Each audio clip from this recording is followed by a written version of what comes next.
ओम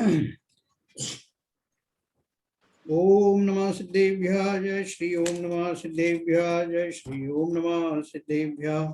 मंगलम भगवान वीरो मंगलम गौतमो गणी मंगलम कुंद कुंदाद्यो जयंधर्मोस्तु मंगलम।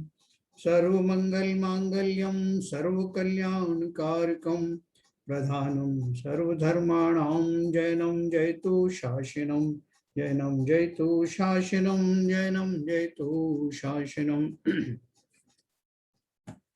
हमारा वो कल का जरूर एक बीच में क्रम हमारा जैसा टूट गया होगा, लेकिन वो मैं आपको फिर से वहीं ले चलता हूँ जहाँ से हमने छोड़ा था इसको। तो इसमें के कुछ जो सिलेक्टेड पैराग्राफ जो है मैं पढ़ के सुनाऊंगा, जिससे आपने जहाँ छोड़ा था वो आप उससे कनेक्ट हो जाओगे। कारण कार्य रहस्य पेज नंबर 134,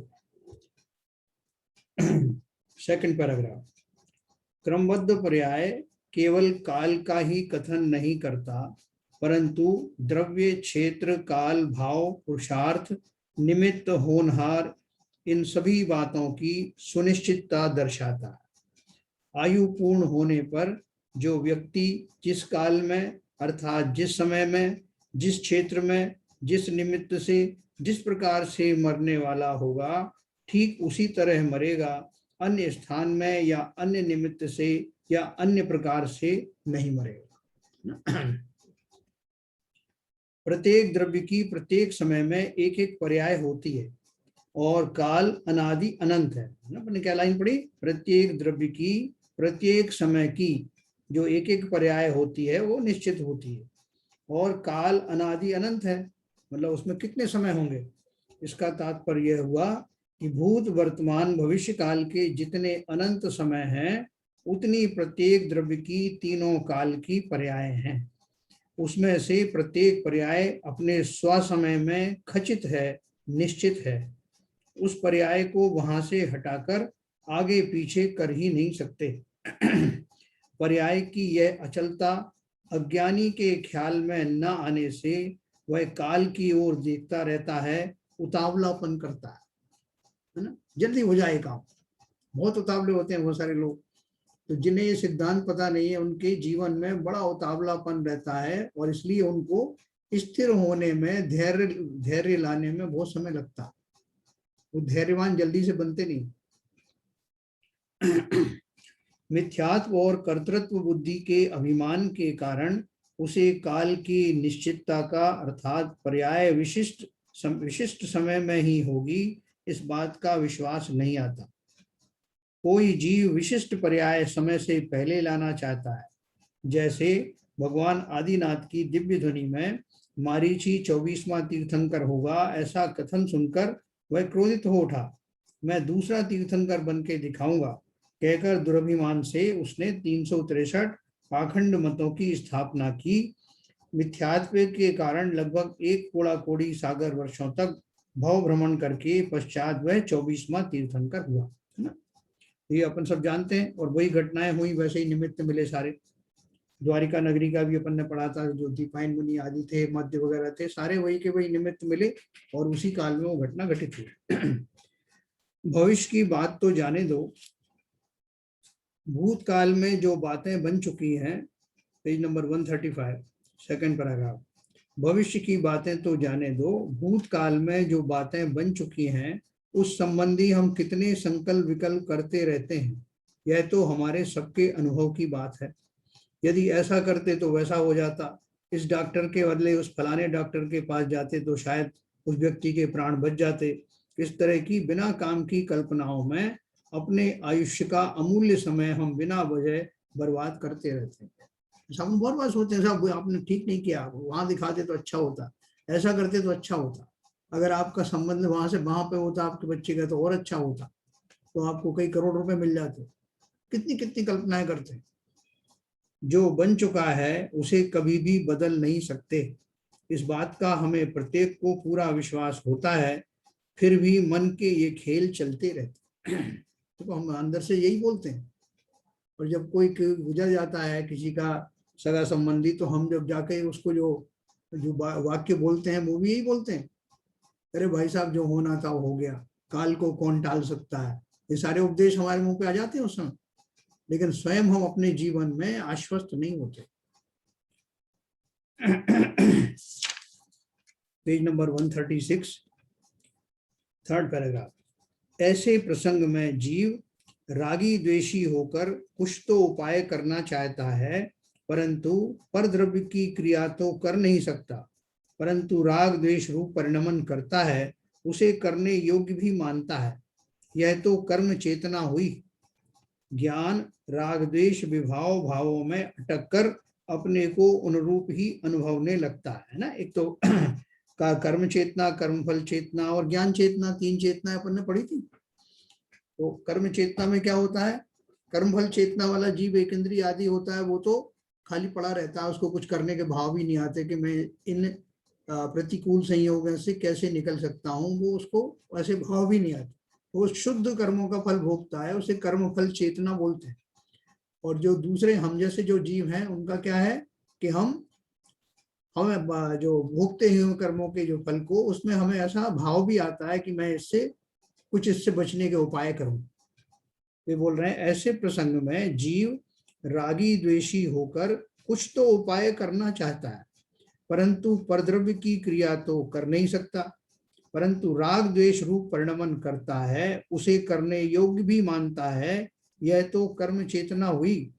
ज्ञान राग द्वेष विभाव भावों में अटक कर अपने को अनुरूप ही अनुभवने लगता है ना। तो जो बीच की स्थिति वाले जो जीव है हमारे जैसे, जो एक इंद्रिय आदि नहीं है, जिनमें कुछ करने की जो है ललक है, इच्छाएं हैं, तो लेकिन ज्ञानी नहीं होने के कारण उनमें वो कुछ करना चाहता है जो उसके वश का नहीं है। मैं परद्रव्य को पलटने का भाव करता हूँ जो मैं कर नहीं सकता, तो मैं फलस्वरूप क्या कर सकता हूँ, मैं या तो भाव कर सकता हूँ या विभाव कर सकता हूँ।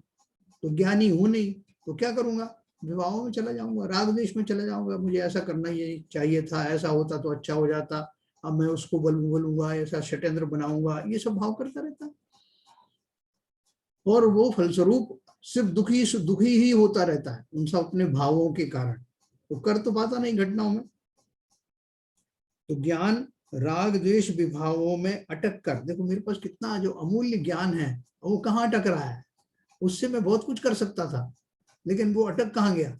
ज्ञान राग द्वेष विभावों में अटक कर अपने को अनुरूप ही अनुभवने लगता है। मैं रागी हूं, मैं द्वेषी हूं, ऐसा मानने भी लगता है और उन भावों को अच्छा भी समझता है। सम्यक दृष्टि जीव को भी उसकी भूमिका के अनुसार, उसके गुणस्थान अनुसार चारित्र मोह कर्म के उदय में कम ज्यादा सुख दुख और राग द्वेष तो होते हैं।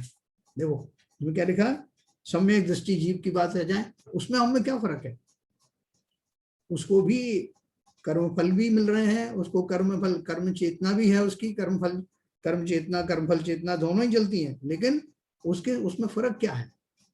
सम्यक दृष्टि जीव को भी उसकी भूमिका के अनुसार, उसके गुणस्थान अनुसार चारित्र मोह कर्म के उदय में, जैसे चतुर्थ गुण स्थान में सम्यक दृष्टि हो गया तो दर्शन मोह तो समाप्त हो गया, लेकिन अभी चारित्र मोह बाकी है, तीन चौकड़ी अभी बाकी है कषायों की विवाहों की।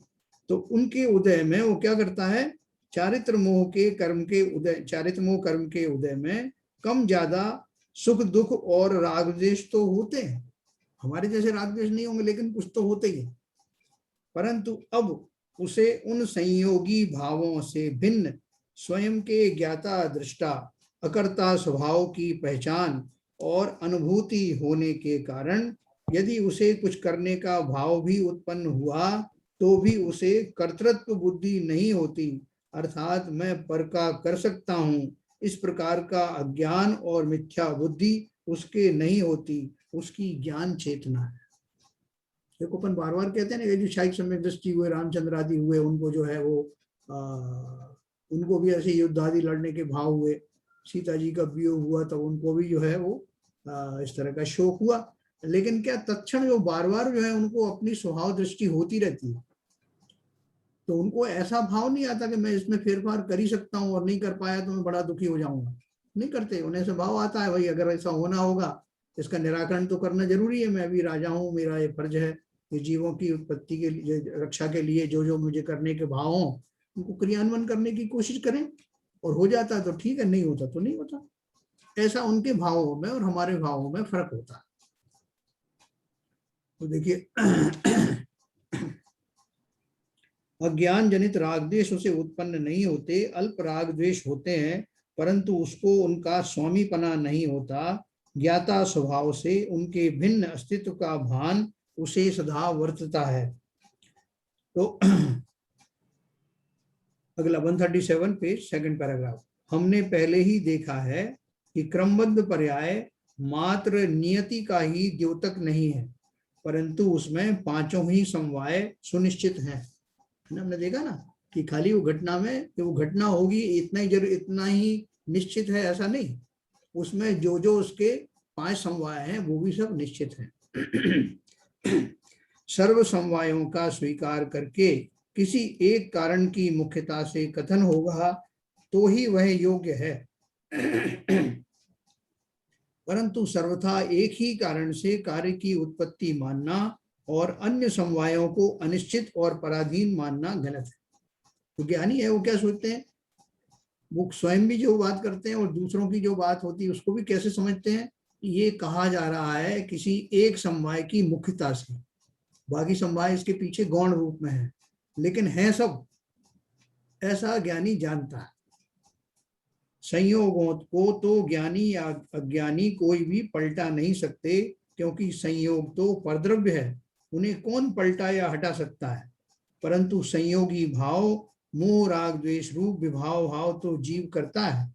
अज्ञानी अवस्था में मिथ्यात्व और अनंतानुबंधी राग द्वेष रूप संयोगी भाव उत्पन्न होते हैं। जैसे हमारे हो रहे हैं ना मिथ्या दृष्टि है अभी, तो हमारे जो भाव है राग द्वेष रूप भाव होते हैं उत्पन्न, इसको पलट दूं, उसको ये कर दूं, काश मुझे ऐसा होता, उससे मुझे ये मिल जाए, उसको ये क्यों कैसे मिल गया, उसी से ईर्ष्या भाव होते हैं, दूसरों के प्रति जलन के भाव होते हैं, अपने प्रति खेद के भाव होते हैं कि मैंने उस समय ऐसा नहीं कर पाया, अगर ऐसा करता तो मैं आज डायरेक्टर बन गया होता, इस तरह की बात है। परंतु ज्ञानी जीवों के मिथ्यात्व और अनंतानुबंधी कषाय के तो भाव ही उत्पन्न नहीं होते, और अन्य राग द्वेष भी बढ़ती हुई वीतरागता के साथ कमती होते जाते। देखो जैसे मैंने आपको बनारसी दास जी का उदाहरण दिया था ना, कि जिन्होंने 3-3 शादियों का जो है वो बनाया, कोशिश की, लेकिन तीनों बार फेल हो गए, और वो उसमें बहुत श्रृंगार रस की तरफ बहुत आकृष्ट थे, लेकिन उन्हें कुछ भी मिला नहीं, और जब मिला तो उनको लगा कि इसमें कहाँ किसके पीछे पागल भाग रहा था। तो अब उन्हें इस बात का खेद नहीं हो रहा है कि वो जो मुझे क्यों नहीं मिला, बल्कि उससे वो खुश हो रहे हैं कि जो हुआ अच्छा ही हुआ। ऐसे अगर हम सभी घटनाओं में लगाएंगे तो जो हमें मिला है उसमें हमें बहुत संतुष्टि होगी, कि अगर ये नहीं मिला होता तो बहुत कुछ और भी नहीं मिला होता। हम उनकी उन घटनाओं की कल्पना नहीं कर पाते, हम राग द्वेष के कारण उन घटनाओं को बुराई समझते हैं, लेकिन उन घटनाओं में क्या क्या छिपा हुआ है ये हम नहीं जानते। जैसे अगर हम उसको ही पॉजिटिव बात करें, जैसे मरीच के जीव को, कि अगर उस समय उसको ऐसे भाव नहीं होते कि मैं आपको अभी बन के दिखाता हूँ दूसरा तीर्थंकर, तो शायद उसका जो उत्कृष्ट पुरुषार्थ जो उतने भवों में जाकर के घटित हुआ वो महावीर बनाने के काम नहीं आता। इसलिए उसकी उस समय की जितनी घटना है आप पीछे देखेंगे तो कालांतर में बढ़ते बढ़ते वही उनके महावीर बनने के कारण बना। इस तरह हमारी सारी घटनाएं संसार में लगा के देखना, जो कुछ मेरा पास्ट में गुजर गया है वो अच्छा था, अच्छा ही हुआ, और आगे भी अच्छा ही हो रहा है। प्रकृति में कुछ काम बुरा होता नहीं। जिन जीवों को सजाएं मिलती हैं वो सजा भी उनके सुधरने के लिए होती हैं, और कालांतर में वही उनके पुरुषार्थ का निमित्त बनती। तो बोल रहे हैं ज्ञानी जीवों में और उनमें क्या फर्क है। मिथ्यात्व और ज्ञानी जीवों के मिथ्यात्व और अनंतानुबंधी कषाय के तो भाव ही उत्पन्न नहीं होते, और अन्य राग द्वेष भी बढ़ती हुई वीतरागता के साथ कमती होते जाते हैं। देखो हम भले ही अभी वीतराग नहीं हुए हैं, भले ही हम सम्यक दृष्टि नहीं हुए हों, लेकिन हमें इस जाति के भाव उत्पन्न होने लगे, और वो हमको उस दिशा में ही बढ़ा रहे हैं कि मैंने कितना अपना जो है अहित किया, इतना समय यूं ही बर्बाद कर दिया रागी होकर के, द्वेषी होकर के, जिससे क्या हासिल क्या हुआ, कुछ हासिल नहीं हुआ, मेरा टाइम इतना कीमती समय बेकार चला गया। तो ऐसा चिंतन हमें आने लगता है जीवन में, संतुष्टि के भाव प्रकट होते हैं, जो मिला है उसमें उस संतोष के भाव निरंतर बढ़ते जाते हैं, और वही कालांतर में वीतरागता का निमित्त बनते हैं। दोनों में अंतर ख्याल में आ रहा है ना। संयोग तो परद्रव्य हैं जिनका जीव के साथ कुछ काल तक संबंध आता है, परंतु संयोगी भाव तो संयोगों की तरफ देखकर उत्पन्न होने वाले जीव के विभाव भाव। यह बात ध्यान पूर्वक समझ लो कि कोई भी संयोग जीव को मोह राग द्वेष उत्पन्न कराने में और सुख दुख देने में समर्थ नहीं है, परंतु जीव ही स्वयं संयोगों में इष्ट अनिष्ट पने की कल्पना करके मोही रागी द्वेषी होकर दुखी होता है। तो कर्म की अपन बात करते, कर्मों ने फल दिया, कर्मों ने बड़े बड़े कर्म उदय में आए और उसका फल जीव को मिला। वास्तव में फल क्या मिलता है? वो कर्म तो बेचारे जड़ हैं, उनको तो पता भी नहीं कि हमें क्या फल देना है और इनको किस तरह सताना है, ये भी नहीं पता उनको। तो जब उनका उदय काल आता है तब सहजी में वो घटनाएं घटित होती हैं जो हमारे जीवन में निश्चित थी पहले से। ऐसे प्रसंग आते हैं, ऐसी सामग्री आती है, ऐसी घटनाओं का जो साक्षात्कार होता है। कर्मों को नहीं मानो मुझे इन जीव को क्या करना, सुखी दुखी करना, वो सहज में उनका जो चार्ज है वो उस पीरियड में डिस्चार्ज होते हैं, तो ये घटनाएं घटित होती हैं। अब उन घटनाओं में अगर मैं अज्ञानी हूं तो मैं उनसे दुखी हो जाऊं, अरे मुझे इतना धन आया और सब चला गया, तो वह दुखी हो गया। और कुछ और जो है दूसरी चीजें उनको मिली, तो ऐसे राग द्वेष के परिणाम हो गया, बहुत दुखी हो गया। तो कहने में आए भाई साहब उनके कर्म का उदय हुआ, वो कर्म का फल भोग रहे हैं। भोगना क्या है? हम अपने अज्ञान को भोग रहे हैं, क्योंकि ऐसे प्रसंग उन्हें महामुनियों को भी आते हैं। हम कहते हैं कर्म का फल दिए बिना कर्म खिर गए, तो उनके कैसे खिर गए? उनको फल क्यों नहीं मिला? अरे फल तो वैसे ही के वैसे मिले सारे, वैसी घटनाओं वैसे प्रसंग आए, लेकिन वो उनसे जुड़े नहीं, तो क्या फल दिया? अब जैसे गजकुमार मुनिराज के ऊपर वो सिगड़ी जलाई गई, तो कर्म का उदय अपन उस एंगल से कहें तो हाँ साहब बहुत भारी उदय हुआ कर्मों का, उन्होंने उनको जो उनके शरीर को जला दिया। लेकिन शरीर के अंदर बैठा हुआ वो आत्मा तत्व वो दुखी हुआ क्या? नहीं हुआ, तो उसने क्या भोगा, क्या फल दिया कर्मों ने? अज्ञानी उसको उस एंगल से देखा, देखो साहब वो शरीर तो जला दिया ना, तो शरीर कौन था? ऐसे ही हमारे जीवन में भले ही हम गजकुमार मुनि के समान अभी अपनी दृष्टि नहीं ला सकते हो, लेकिन संसार में और हमें उस जाति के उतने उपसर्ग भी नहीं आ रहे। जो छोटे मोटे आते हैं उनसे ही दुखी हो जाते हैं उतने, हम तो उसमें भी उनसे कंपटीशन करते हैं। गजकुमार मुनि क्या दुखी होंगे, उनसे तो कई गुना ज्यादा मैं दुखी होकर दिखा सकता हूँ, तो दिखा ही रहे है ना। वास्तव में हम उनसे कंपटीशन कर रहे हैं। देखो साहब मेरी अज्ञानता के सामने किसी, अगर मैं जो अपने आप को हर तरह सुपीरियर मानता हूँ तो इसमें भी कंपटीशन करूंगा। कोई बोले साहब मैं वो अज्ञानी, बोले अरे आप क्या अज्ञानी हो, मैं आपसे ज्यादा अज्ञानी हूँ, तो घोर अज्ञानी हूँ। राजकुमार मुनि ने तो बिल्कुल ही नहीं किया, मैं तो जब करता हूँ राग दे तो आपसे देखो, लोग खड़े होकर देखते हैं कि क्या रागी द्वेषी व्यक्ति है, तो ये मेरी महानता है क्या? तो वास्तव में कर्म कोई फल देते नहीं, मैं ही फल लेता हूं।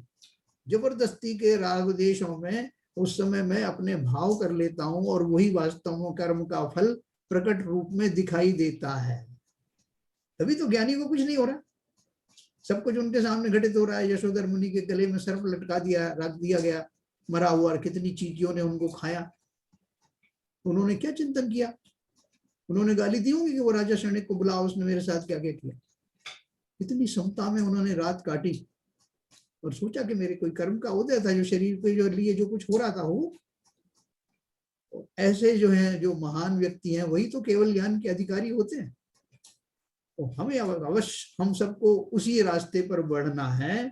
वर्तमान में जिस भूमिका में हम हैं उस भूमिका के योग्य आने वाले छोटे मोटे दुखों से किंचित भी विचलित नहीं होना, ये हमारा स्वाध्याय का फल होना चाहिए। भले ही उतने उत्कृष्ट नहीं हो, लेकिन हमारे जीवन में ये तुरंत से प्रस्फुटित होना चाहिए।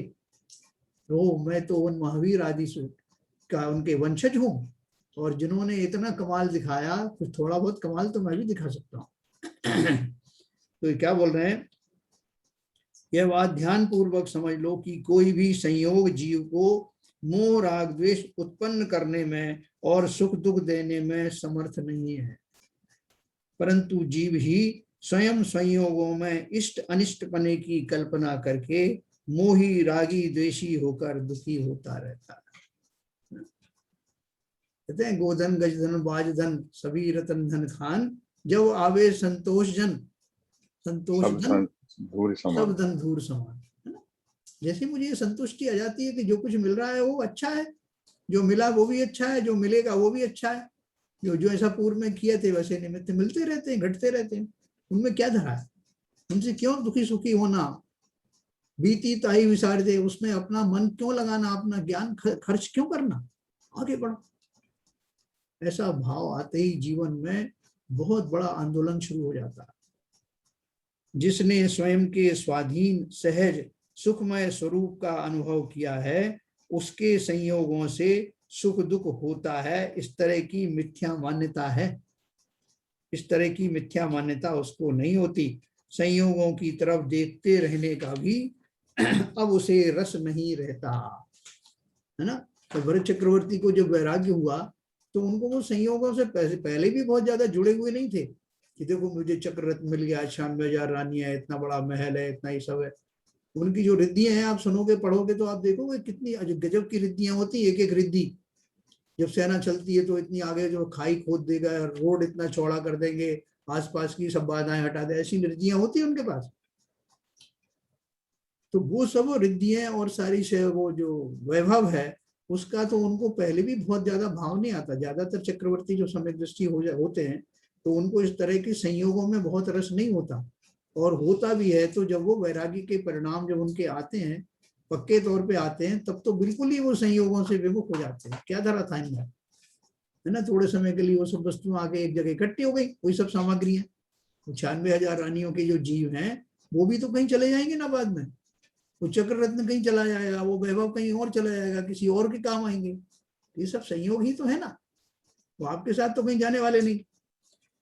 तो हाँ, जिस प्रकार रोग का इलाज करने के लिए हम मजबूरी से कड़वी औषधि और इंजेक्शनों का सेवन करते हैं, उसी प्रकार सम्यक दृष्टि ज्ञानी जीव भी सांसारिक प्रसंगों में विविध कार्य करते हुए दिखाई तो देते हैं, परंतु उसमें भी उनकी ज्ञाता दृष्टा की धारा अखंड पने से चलती रहती है ना। मैंने आपको एक किस्सा सुनाया था ना कि वो एक सेठ था जिसके बहुत बड़े बड़े जहाज थे, और वो जहाज के ऊपर अपना निर्विकार भाव से अपना काम करता रहता था, लेकिन अंदर से पूरा ज्ञानी था। तो उसको एक नौकर ने आकर के उन खबर दी कि सेठ जी आज बहुत बड़ा ये वो कस्बा, आपको दुखभरी सूचना देता हूँ कि हमारा एक जो जहाज था वो उसमें बहुत सामान था, वो डूब गया, 1 करोड़ रुपए का नुकसान हो गया। तो सेठ जी ने उसको बिल्कुल निरपेक्ष भाव से कहा कि जाओ, अच्छी बात तुमने बता दिया, तुम जाओ अपना काम करो, कोई चिंता की बात नहीं। वो अपने काम में लग गए सेठ जी भी। और फिर 1 घंटे बाद वो फिर भाग के आया कर्मचारी, अरे सेठ जी गजब हो गया, क्या हो गया। बोले हमारे 2 जो जहाजों का जो व्यापार हुआ था उसमें जो सामान था उसमें हमको 5 करोड़ का लाभ हो गया। बोले हाँ ठीक है, अपना काम करो। तो नौकर दंग रह गया, सेठ कैसा है, ना तब दुखी हुआ ना अब सुखी हुआ। ऐसे ही हम भी वैसे ही सेठ हैं, हमें उनमें ज्यादा फर्क नहीं है, बस खाली समय की बात है कि हमारा चिंतन अभी वैसा नहीं हुआ। हम भी सारे काम कर रहे हैं, करते रहेंगे, जिस जिस पर्याय में जो जो भूमिका होंगी उन भूमिकाओं का निर्वाह करते रहेंगे, लेकिन दुखी सुखी हों एक एक बात से या ना हो ये मेरे ऊपर निर्भर करता है। कोई हमें दुखी सुखी नहीं करता, हम ही होते हैं जब जब हमें होना है। बहुत सारे लोग तो इसको लग्जरी मानते हैं, बैठे बैठे तो दुखी हो जाएंगे, फिर आप बहुत देर से दुखी नहीं हुए, अब थोड़ा सा बोले। अकारण ही हम कारण ढूंढ ढूंढ करके दुखी होते। तो बोल रहे हैं सम्यक दृष्टि ज्ञानी जीव भी सांसारिक प्रसंगों में विविध कार्य करते हुए दिखाई देते हैं, परंतु उसमें भी उनकी ज्ञाता दृष्टा की धारा अखंड पने से चलती रहती है। ये ज्ञाता दृष्टा होना ही तो संतुष्टि का महान कारण है। इस प्रकार से हमारे ख्याल में यह बात आ गई कि क्रमबद्ध पर्याय का सिद्धांत समझना कितना आवश्यक है। क्रमबद्ध पर्याय का स्वरूप जानते ही विविध संयोग देखकर या विविध लोगों के विविध परिणाम देखकर उत्पन्न होने वाले आश्चर्य और आकुलता कम होते हैं, है ना। उनके परिणाम देखे होते ही रहता है, संसार में ऐसी घटनाएं होती रहती हैं, सम्यक दृष्टि को इतना ताज्जुब नहीं होता चीजों पे, जैसे हमें जरा जरा सी बात पे ताज्जुब हो जाता। और ऐसा उसने जो है मैंने उसके ऊपर इतने आसान किए, अचानक से उसने मेरे को ऐसे शब्द बोल दिए, ऐसे एकदम अपमानजनक, मैं सोच भी नहीं सकता, जरा लिहाज नहीं किया। ऐसा मिथ्या दृष्टि को एकदम ताज्जुब होता है, और वो एकदम उस उन क्षणों को जो है पचा नहीं पाता, क्या हो गया। लेकिन सम्यक दृष्टि मानता है कि एक एक पल की घटनाएं निश्चित हैं, कब उस जीव के कब भाव बदल जाए आपके पहले के संयोग के कारण आपको पता ही नहीं, इसलिए उसको ताज्जुब नहीं होता। तो जैसे तीर्थंकर आदि का है ना, उनको विस्मय आदि नहीं होता, किसी चीज का ताज्जुब नहीं होता। तो ऐसे ही क्रमबद्ध पर्याय का स्वरूप जानते ही विविध संयोग देखकर या विविध लोगों के विविध परिणाम देखकर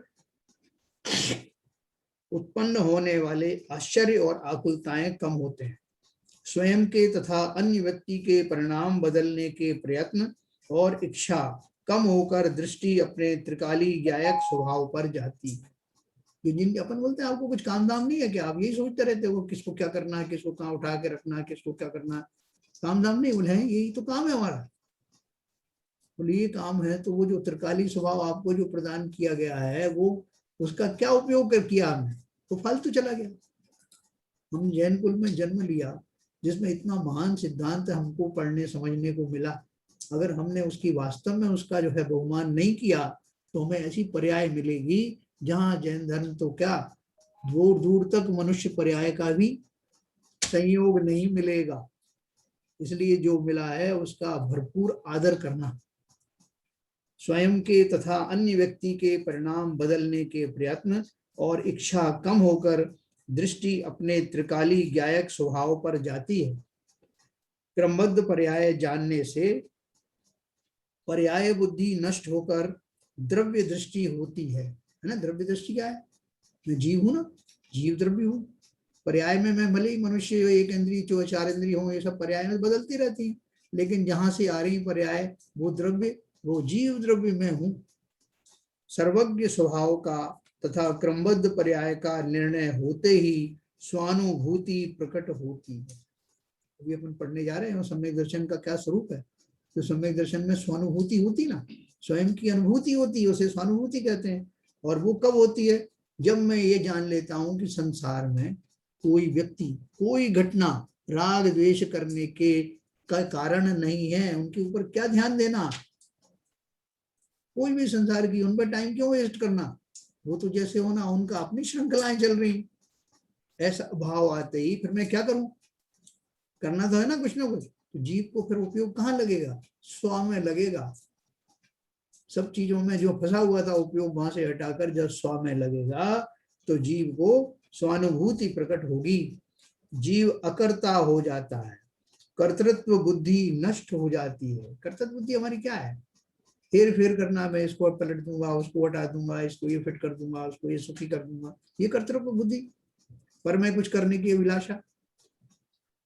स्वयं में ही एकाग्रता होने से, रमणता होने से और पूर्ण रूप से स्थिरता होने से सर्वज्ञता की प्राप्ति होती है।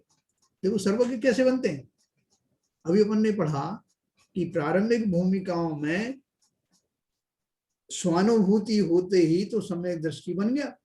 अब सम्यक दृष्टि बनने के बाद अब क्या करना शेष रहा, तो उन्होंने देखो एक लाइन में लिखा है, स्वयं में ही एकाग्रता, स्वयं में ही एकाग्रता होने से, रमणता होने से तथा पूर्ण रूप से स्थिरता होने से सर्वज्ञता की प्राप्ति होती है, केवल ज्ञान उत्पन्न होता है। वो एक विज्ञापन आता है मच्छरों का, वो मच्छर में वो बच्चे को कहते हैं, वो ताऊ जी कहते हैं कि फटाफट सॉल्व करो, तुम इतनी देर लगा दी तुमने, उसको मच्छर काट रहे होते हैं तो वो नहीं कंसंट्रेट कर पाता। फिर वो कुछ अगरबत्ती वगैरह लगाते हैं तो वो मच्छर वहां से हट जाते हैं, तो उसका पूरा उपयोग अपने में आ जाता है, कंसंट्रेट होता है, वो तुरंत कर लेता है उसको सॉल्व, बोलता फटाक से हो गया ताऊ जी। हमारा अभी जो उपयोग है इधर उधर की फालतू वस्तुओं में बहुत लगा होने के कारण हम वो नहीं कर पाते जो ज्ञानी इन्होंने कर चुके हैं। हमारा उपयोग इधर उधर लगा हुआ है, जैसे ही वहां से हटता है और स्व में लगता है, काम हो जाता है। इसलिए उन्होंने कहा कि जब मैं इस सिद्धांत को समझ लेता हूं तो अपने में एकाग्र होता हूँ। मैं दर्शन मान लो पहले ही हो गया, उसके बाद की जो जो क्रियाएं हैं वो क्या चलती हैं, एकाग्रता होने का प्रयास चलता है। केवल ज्ञान प्राप्त करने के जो क्षण की अपन बात कर रहे हैं ना, वो क्या है, स्वरूप का ज्ञान तो उन मुनिराज को हो गया, लेकिन उस स्वरूप में स्थिरता के लिए, एक अंतर मुहूर्त की स्थिरता के लिए प्रयासरत हैं। उनको तो इस तरह कोई विकल्प आते नहीं, लेकिन फिर भी जो थोड़ा बहुत विकल्प उपयोग इधर उधर जाता है, वहां से हटा के एकाग्र लाने की ही सारा उपक्रम उनका होता है। तो जो स्वयं में ही एकाग्रता होने से, रमणता रूप होने से और पूर्ण रूप से स्थिरता होने से सर्वज्ञता की प्राप्ति होती है, केवल ज्ञान उत्पन्न होता है और संपूर्ण विश्व की सभी क्रमबद्ध पर्याय साक्षात अपने ज्ञान में झलकने लगती है। सभी क्रमबद्ध पर्याय का मतलब क्या है, पर की जिनकी पर्याय जो होनी वो, और स्वयं की भी जो जो पर्याय जैसे क्रम से घटित होने वाली वो स्वयं से होती हैं। ऐसा विश्वास करने वालों को ही वो केवल ज्ञान रूपी अस्त्र मिलता है, जिसमें पर्यायों की जो निश्चित क्रम है वो साक्षात दिखाई देने लगता है। अभी तो हम खाली जो है बात शास्त्रों से पढ़ रहे हैं, तब हम प्रत्यक्ष देखेंगे। इस तरह प्रत्येक आत्मार्थी जीव को क्रमबद्ध पर्याय का स्वरूप जानकर स्वसन्मुखता पूर्वक उसका निर्णय करना अति आवश्यक है।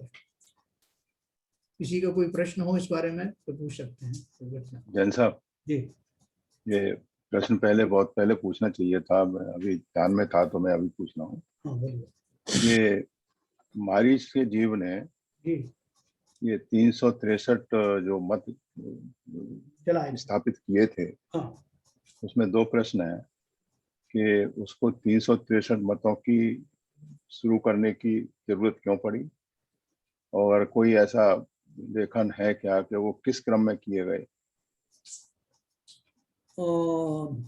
देखो ऐसा है, कुछ कुछ जो धर्म हैं, जो मत चलाए हैं, उनमें से कुछ तो मोक्ष मार्ग प्रकाशक ने दिए हुए हैं। कभी मैं आपको पढ़ूंगा तो वो आपको बताऊंगा। और 363 तो नहीं है, वो तो इन्हीं 10-12 8-10 होंगे, वो उसी जाति के हैं। दूसरा आपने प्रश्न अच्छा पूछा कि उसको इतने मत चलाने की जरूरत क्या पड़ी। एक हाथी विभाव मत चला देता दूसरी तरह का, है ना। तो वो क्या है, जी हाँ। वो खुद ही एक्सपेरिमेंट करता रहा। वो अच्छा। क्या है कि हाँ, वो क्या है, वहां से जो है जो भ्रमित हो गया, एक बार शुद्ध स्वरूप से भ्रमित हो गया, क्योंकि सच्चा जो मार्ग तो एक ही था, उसे उसने छोड़ दिया। यार इस मार्ग पर तो इन्होंने पहले ही बता दिया कि तुम जो है 24 में तीर्थंकर बनोगे, तो ऐसा कुछ उपाय किया जाए कि अपन जल्दी बन जाए। तो उसने कुछ एक्सपेरिमेंट करने शुरू करे, कभी कुछ किया। उनके साथ कुछ चेले थे 400-500, जो उनके साथ ही मुनि बने थे और साथ ही वहां से आ गए, अलग हो गए। तो उन्होंने सबने मिलकर नए नए उपक्रम किया कि जैसे अभी उनको भूख लगी, वो उनको मुनिराज तो है नहीं कि आहार लेने के लिए निकल पड़ते, और उन्होंने बहुत सारे उत्पाद मचाए वहां पर। कभी मृगशाला पहन ली, कभी कंदमूल फल खाने लगे, और दिगंबर वेश था। तो वहां जो वन का हर एक जंगल का एक वो व्यंतर देव होता है, उसका उसका कंट्रोल रहता है। तो वहां का जो व्यंतर देव था उस क्षेत्र का, उसने आकर के उनको सबको धमकाया, वो 500 लोगों को, कि तुम अगर जो है जिससे इस क्या बोलते हैं परिवेश में, मुनि के वेश में रह करके, दिगंबर मुनि के वेश में रह करके इस तरह की उत्पात हरकतें करोगे, मृगशाला पहन ली, कुछ भी कंदमूल फल खा लिया, किन्हीं भी जीवों को जो सता दिया, तो मैं तुमको दंड दूंगा अगर इस वेश में तुमने ये सब किया तो। ऐसा आता है शास्त्रों में। तो उन्होंने जो है अपना वेश बदल लिया, तो वेश बदल के किसी ने मृगछाल पहन ली। और वो 500 सब वो एक कंट्रोल में थोड़ी थे, अपने अपने हिसाब से वो भी एक्सपेरिमेंट करते रहे कि चलो अपन ये करके देखते हैं, गर्मी सर्दी से बचने के लिए मृगशाला पहन लेते हैं, तो किसी ने कुछ कोई तरह दूसरे तरह का कपड़ा पहन लेते हैं, किसी ने बोला नहीं ये कपड़ा अच्छा नहीं लग रहा और कुछ पहन लेते हैं। ऐसे तरह तरह के स्वांग बनाए लोगों ने, और ये उनके लीडर थे उस टाइम। तो उनकी अलग अलग टाइम पे कि अब ये धर्म हमारा है, इसका नाम ये रहेगा, उसमें हमारे वस्त्र ऐसे रहेंगे, वो कोड बना दिया ना, ड्रेस कोड वगैरह। फिर दूसरों ने कहा नहीं यार इसमें मजा नहीं आया, थोड़ा अपनी थ्योरी और चेंज करो।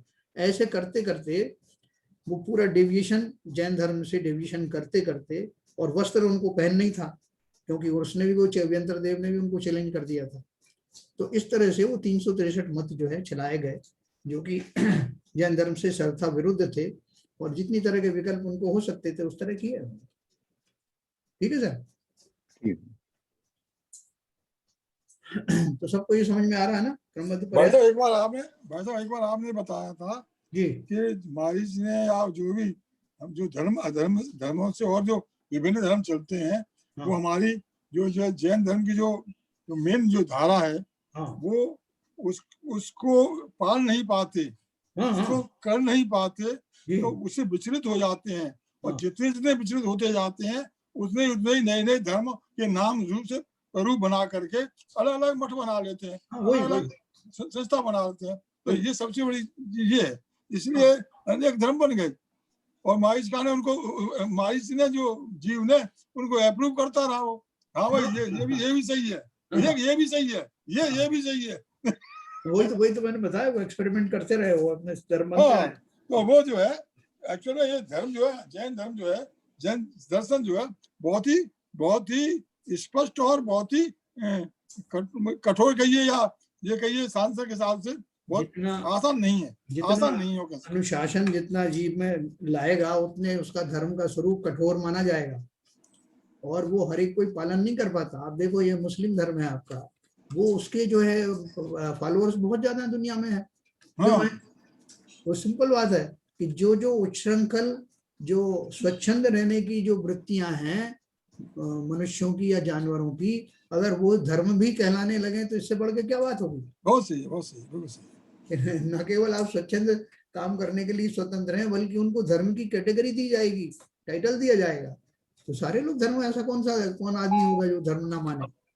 जिन सब वैसे भी अभिमानी आदमी, यदि आदमी में अभिमान आ जाए जी तो फिर अपने आप झूठ, क्रोध और वो प्रपंच सब अपने आप आते ही आ ही जाएगा, क्योंकि उसको अपना कभी अपने को बड़ा सिद्ध करने के लिए कुछ ना कुछ तो कौतुक करते ही रहेगा ना। बिल्कुल बिल्कुल सही है।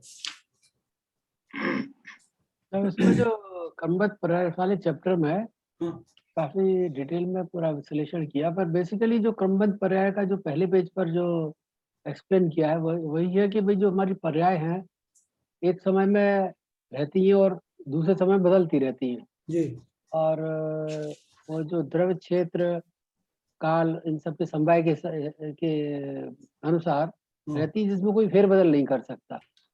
और ये पर्याय क्रम से ही आएंगी, जो घटना है उस घटने के लिए जो क्रम है, तो यही एक निचोड़ है ना सब इसका। नहीं, आप बिल्कुल सही समझे।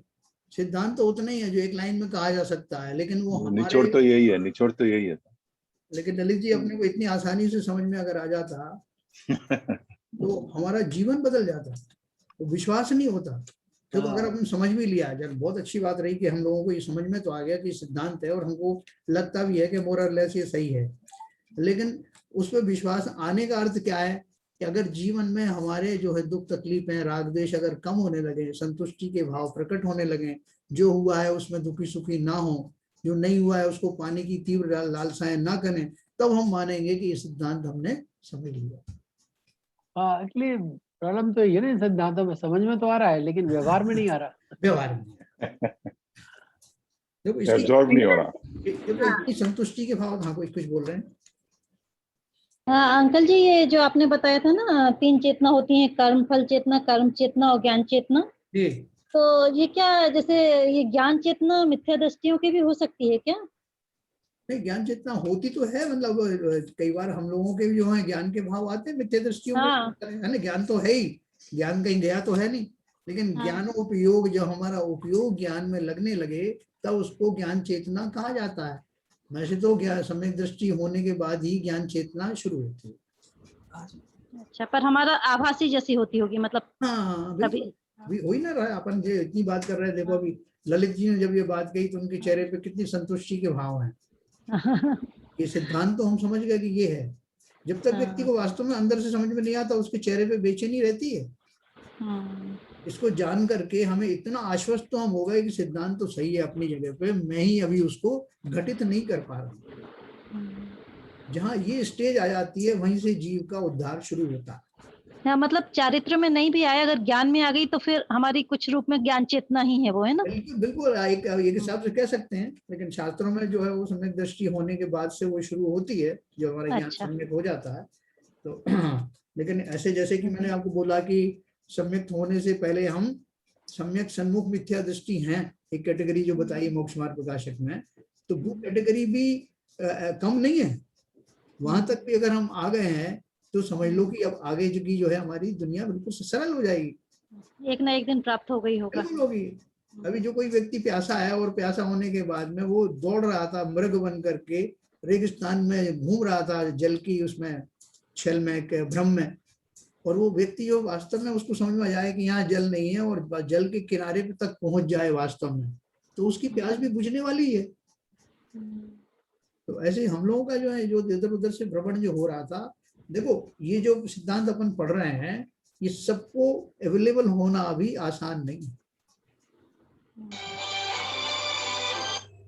जीव उसमें जुड़ेगा ही नहीं, कुछ ना कुछ बहाने उसमें निकाल देगा। अभी आप लोगों ने एक प्रश्न नहीं उठाया जो सब लोग उठाते हैं, ये बहुत अच्छी बात है। वो क्या उठाते हैं कि अगर जो है आपने बोला कि सर्वज्ञ जो है सब जानते हैं कि हम क्या करने वाले हैं, हमारी नेक्स्ट स्टेप क्या होगी, उसके बाद क्या होगा और हमारी पर्याय कहाँ तक चलेंगे, अगर उनके ज्ञान में सब आ गया तो हम तो पराधीन हो गए। तो ऐसा हम में से किसी को नहीं ऐसा भाव है कि जानने से थोड़ी कोई हम पराधीन हो जाते हैं, जान रहे तो वो जान रहे हैं, हाँ, वो वही जान रहे हैं जो हम करेंगे। जो हम करेंगे। और वो सब सिस्टमेटिक जैसे भी नहीं वो होती तो कैसे जान जानते हैं। हाँ जी बोलिए चलन जी। जैसे वो जानते हैं, लेकिन उनकी कोई भाव थोड़ी है जानने के किसी एक जीव के बारे में। हाँ उनको मतलब जब वो चाहे तो सब कुछ जान सकते हैं वो आपका, लेकिन उनके कोई भाव ही नहीं है इन चीजों के लिए, उनसे कोई मतलब उनको केवल ज्ञान हो गया तो उनमें ये कैपेबिलिटी आ गई, हाँ। बट उसका कोई यूज थोड़ी करते हैं, वो जानने के लिए थोड़ी जाते हैं। बराबर। और जो आंसर पूछे जाते हैं सम्मोचन में उसका ही आंसर करते हैं बस। हाँ सही बात। देखो और वो जो हम सिद्ध लोगों को बात कर रहे हैं तो वहां तो कुछ बोलने के भाव ही नहीं सिद्धों के, तो वहां तो कोई समोचरण भी नहीं। उनके ज्ञान में जैसे दर्पण के सामने जो आता है वो चला जाता आने के बाद। हाँ नित्या जी कुछ पूछ रही है। मैं पूछ रहा था जानता हूँ यहाँ पर हाँ आपसे, हाँ जैसे दर्शन, जैसे आप कहते हैं सम्यक दर्शन, फिर सम्यक ज्ञान, जान लिया, दर्शन कर लिए, देख लिया, जान लिया, अब चरित्र, सम्यक चारित्र, हाँ तो तभी पूरा होगा ये। तो ये चारित्र जैसे अब जैसे हम अपने बारे में सोचते हैं जी कि हम इतने समर्थ नहीं हो पा रहे हैं, जैसे अभी जो हमारी आयु है और जैसे हम जा रहे हैं, तो ये चारित्र मतलब इतना आसान नहीं है। उसके लिए आपको मतलब बहुत तैयारी करनी पड़ती है, बहुत उसके लिए प्रिपेयर होना पड़ता है। जैसे आज हम सोचे हैं कि चलो हम महीने में 4 दिन नमक का त्याग करते हैं, इतना आसान नहीं होता है। वो तो एक छोटी सी बात है। जब चारित्र में बढ़ना है आगे तो त्याग तो करना ही पड़ेगा हमारे को, रसों का त्याग करना पड़ेगा, हमारे जो दिनचर्या है वो चेंज करनी पड़ेगी। तो वो सबके लिए समर्थ कहाँ से लाएं और कैसे इकट्ठा करें उसको कि कुछ तो चारित्र में जाए। देखो शरण जी, सबसे बड़ी बात तो क्या है, हमें चारित्र की परिभाषा क्लियर नहीं है। जो हम क्या समझते हैं कि जो शरीर की बाह्य क्रियाएं हैं, व्रत नियम संयम आदि हैं, वो चारित्र हैं। वो बिल्कुल चारित्र नहीं है। यहाँ तक कि महामुनियों के जो पंच महाव्रत हैं वो भी चारित्र में नहीं आते, लेकिन फिर भी उनको चारित्र की अपेक्षा से कहते हैं, व्यवहार से उपचार से कहते हैं। क्योंकि जो जीव उस चारित्र में स्थापित होने जा रहा है उसके रास्ते में ये सारे चीजें आती हैं, घटित होती हैं। जब वो वहां तक जा रहा है उस मंजिल में, तो जिस रास्ते से जा रहा है उस रास्ते को भी व्यवहार से कह देते हैं कि भाई साहब ये मोक्ष जा रहे हैं। ये व्रत नियम संयम आदि ये परद्रव्य की जो है वो है क्रियाएं हैं, शरीर की क्रियाएं हैं, मेरी नहीं है। हम वही अटक जाते हैं कि साहब मैं कब होगा कि मैं इतने व्रत पालूंगा, नियम पालूंगा, संयम पालूंगा। ये सारे संयमों के उपचार से कथन है, पहली बात। दूसरा क्या है कि जब हम वो सम्यक दर्शन की बात कर रहे हैं ना, तो वो सम्यक दृष्टि जीव भी, उसका भी आंशिक चारित्र शुरू हो जाता है। वो चारित्र हम समझ ही नहीं पाते। चारित्र किसे कहते हैं? चारित्र में जो कषाय आदि हैं वो सब आती हैं। चारित्र मोहिनी के उदय में हमको ये राग द्वेष आदि होते हैं, तो उनका तो पार्शियल निवृत्ति वही हो जाती है। और एक अनंतानुबंधी की चौकड़ी निकल जाने के कारण जितना जीव में वो चारित्र घटित होता है, एक चौकड़ी के अभाव रूप चारित्र जो प्रकट होता है, निश्चय चारित्र प्रकट होता है, वो भी कम नहीं होता, अनुपम होता है। जिसकी अपन ये चर्चा कर रहे हैं ना कि सम्यक दृष्टि जीव कैसे भाव होने लगते हैं, वो भी चारित्र की श्रेणी में आता है कि वो उस समय जो उसके भाव कैसे होते हैं। पराधीन वस्तुओं को वो दूसरे जो उन वस्तुओं को अपनी नहीं मानता, उनमें फेर फार के भाव नहीं रहा। ये चारित्र ही है। हम चारित्र किसको मानने लग गए? अभी जब हम देखो, जब जो नियम संयम व्रत धारण करने आदि के जो उपदेश दिए जाते हैं चरणान योग में, वो इसलिए दिए जाते हैं कि जब भी जीव उस चारित्रिक दशा को जाएगा, निश्चय चारित्र दशा को, तो ये व्यवहार भी बीच में रास्ते में पलते ही पलते हैं, अपने आप ही पलते हैं, स्वतः ही पलते हैं। जैसे ये तो उपचार है ना। हाँ, उपचार। आपको उसको जो जो अपन को कहते हैं संकल्प पूर्वक नियम संयम पालन करना, ये भी नीचे की भूमिकाओं में होता है।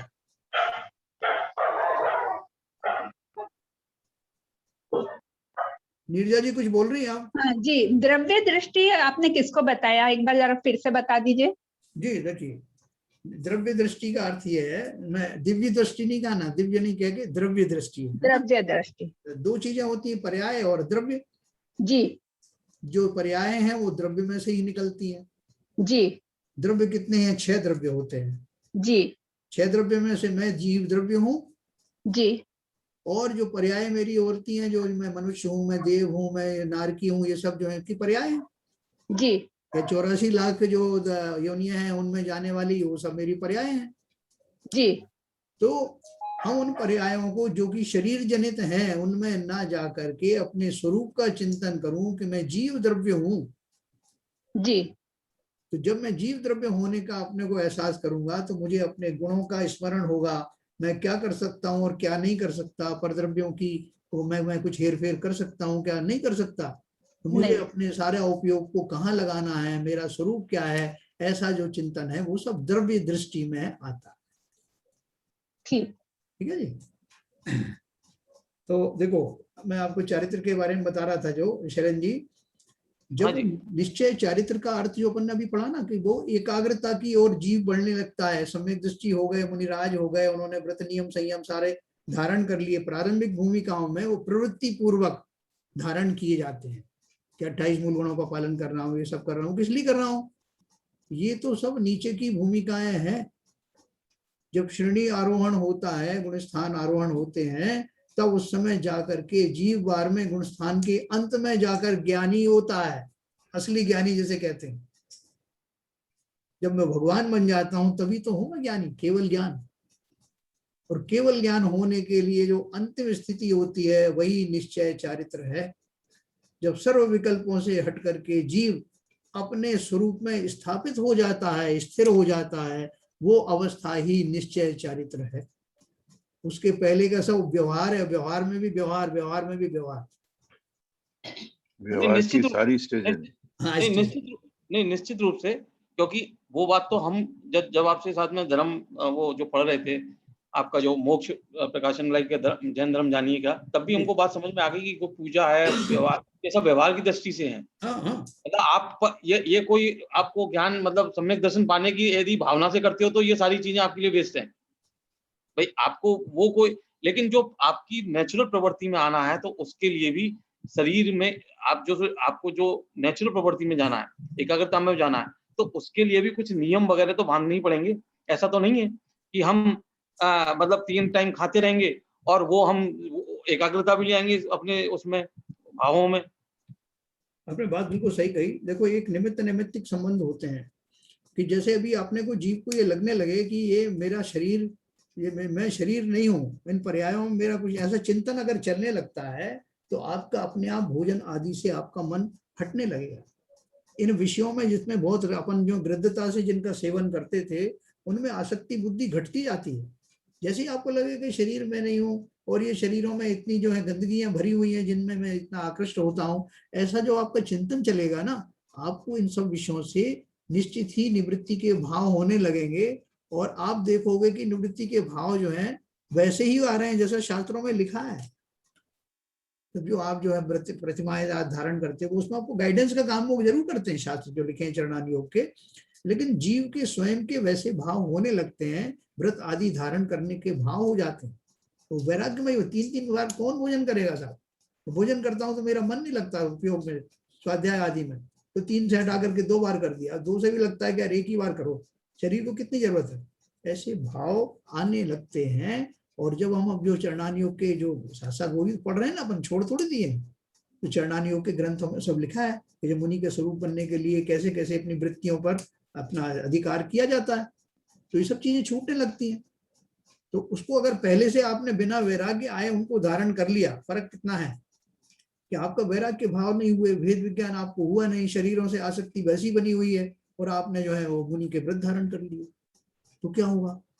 वो व्रत पलेंगे नहीं, तो कलुषते रहेंगे, भूख से तड़पते रहेंगे, उसमें और शिथिलाचार आ जाएगा, शिथिलाचार आ आता जाएगा। रहेगा। हाँ, शिथिलाचार आ जाएगा उसमें। ये व्रत नियम और ये व्रत नियम और ये जो जितने भी होते हैं जी, वो भी वीतरागता को के प्रति सहयोगी होते हैं। सहयोगी अब होते हैं। इनको आप इग्नोर नहीं कर सकते कि ये जो अगर ये सब व्यवहार है तो उसको छोड़ो, नहीं। हाँ, ये व्यवहार ये भी वीतरागता को सहयोगी प्राप्त होते हैं, और इनके बिना भी वो उसमें निश्चय में जाना, चारित्र में जाना कठिन है। नहीं नहीं, यही तो अपन कह रहे हैं कि क्या है। प्रतिमाएं आप देखते ना, जो प्रतिमा में यही है, गुण स्थान चलेंगे तो आप देखिए चौथे गुण स्थान से पांचवा गुण स्थान व्रत नियम और जब लेते तभी पांचवी प्रतिमा मिलती, पांचवा गुण स्थान मिलता है। तो ये आप इसको इग्नोर नहीं कर सकते, मेरा कहना मतलब ये है। नहीं, इग्नोर तो होते ही नहीं है। वो ऐसा जीव जिसने वेद विज्ञान की तरफ बढ़ गया है, वो इग्नोर कर नहीं सकता। हाँ बिल्कुल, यही मैं कह रहा हूँ। ये भावना के तो केवल हम ये सोच रहे हैं कि नहीं ये तो सब व्यवहार है और इससे कोई लाभ नहीं है, और तो ये ऐसा संभव नहीं है, ऐसा विद्यता के लिए संभव नहीं है। नहीं, आपने ठीक से आपने समझा नहीं। मैंने क्या भाजी को मैं बताऊं, भाजी आप बिल्कुल सही बोल रहे हो, और जैन साहब ने वही बात बोली। जैन साहब ने ये कहा है कि आप में यह भी जो व्रतों की लेने की जो आए भावना अपने अंदर से पैदा होनी चाहिए। हाँ, आप जबरदस्ती जाके नहीं लो, चलो साहब मैं तो प्रतिमाएं ले लूं, 3 प्रतिमाएं ले ली मैंने तो सिद्ध कर दिया, और मैं कलुष रहा हूं, मेरी बॉडी नहीं मानती है, मेरे को भूख भी लगती है और गुस्सा भी आता है, टाइम से मिलता भी नहीं है। ये तो हमने पहले मतलब एक तरीके से आपके लिए मतलब वो कलेश हो जाएगा। आत्मा कलेश करेगी तो फिर काय का चारित्र, काय का आपका वो। देखिए अभी आपने एक बात कही थी शैलेन जी, अभी आपने एक बात कही थी, उस समय मैं सुन रहा था कि जानना और चारित्र और सम्यक दर्शन, ये सब सम्यक दर्शन में ज्ञान सम्यक चारित्र। तो पहले जान कर, जब सम्यक जानना हो जाता है तभी सम्यक दर्शन मिलता है। तो पहले सम्यक रूप से जानना आवश्यक है, सम्यक ज्ञान होना जरूरी है पहले, तब दर्शन सही श्रद्धा बनेगी। ये मेरा थोड़ा सा विषय से अपन भटक गए हैं। अच्छा ठीक है। हाँ, तो मैं जब ये है 1 मिनट में आपको समझाता हूँ। देखो, जो बात मैंने अभी आपसे कही थी कि जो व्रत नियम संयम आदि लेने के भाव अंदर से अगर आते हैं, या जैसे मुनि बनने के लिए समुचित वैराग्य जब होता है, तभी वो नियम आदि पालन करने की सामर्थ्य प्रकट होती है। उसके पहले अगर आपने बिना जाने, बिना भेद विज्ञान किए, बिना उस रहस्य को जाने, देखा देखी आपने वो व्रत नियम संयम किताब में तो सब लिखे हैं, ये प्रतिमाएं पालन करना, ये सब आपने ले लिए, लेकिन आपके अंदर में वो वैराग्य, समुचित वैराग्य उत्पन्न हुआ नहीं। वास्तविकता आपको पता नहीं चली कि शरीर अलग है, मैं अलग हूँ, ये जो अपन ने अभी क्रमबद्ध पर्याय आदि पढ़ी, इन सब के से साक्षात्कार हुआ नहीं। राग द्वेष वैसे के वैसे बने हुए हैं। तो इस तरह के व्रत नियम संयम आपके सहायक नहीं होकर के, बल्कि उल्टे आर्त रोध ध्यान के कारण हो सकते हैं। यस, ये आपको फायदे के बजाय नुकसान दे सकते हैं। ऐसा ही होता है। वो तो बहुत कष्टकारी महसूस होगा। वो जो शास्त्रों में शिथिलाचार आदि की जो बात कही जाती, वो उन्हीं के लिए कही जाती जिन्होंने प्रॉपर उस सिद्धांतों को ना समझ करके बलपूर्वक शरीर की क्रियाओं को करने की चेष्टा की। अब उनको भूख लगी तो युक्तियां निकालेंगे, वो किस तरह से जो किया जाए, कोई किस तरह का उपदेश देने लगेगा, कुछ गलत करने लगेगा, और वही सब शिथिलाचार है। जिनको वास्तव में जो उनका वैराग्य से पैमाना भर जाता है, वो काय का शिथिलाचार करेंगे, वो तो उसमें और ज्यादा सुदृढ़ होंगे। और दूसरी बात जो आपने कही कि जो ज्ञान के बिना जो है वो श्रद्धा नहीं होती, वो उनका सहज संबंध है, दीपक की ज्योति की तरह, जिसमें प्रकाश और आतप दोनों एक साथ होता है।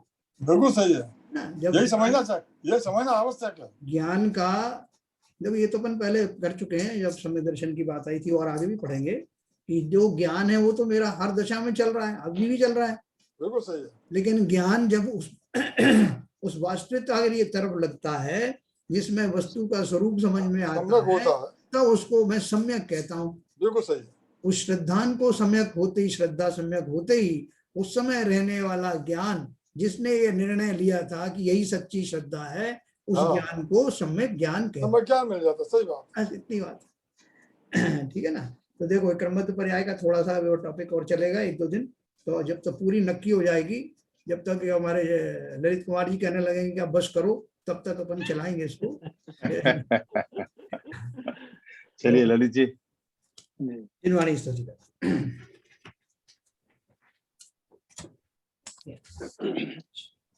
नित्यतम नाश को ज्ञान के प्रकाश को अप परभास को भानुसी बखानी है। छह द्रव्य जान को बंध विधि भान को स्वपर पिछान को परम प्रमाणी है। अनुभव बताए वे को जीव के जताए वे को कहु न सताए वे को भव्य और रानी है। जहाँ तहाँ तार वे को पार के उतार वे को सुख विस्तार वे को यही जिनवाणी है। ये जिनवाणी भारती तो है जपू दिन रैन, जो तेरी शरणा गए सो पावे सुख चैन। जिनवाणी के ज्ञान से सूझे लोका लोक, तो वाणी मस्तक नमो सदा देते हैं लोग, सदा देते हैं लोग। जिनवाणी माता की जय। नमोकार।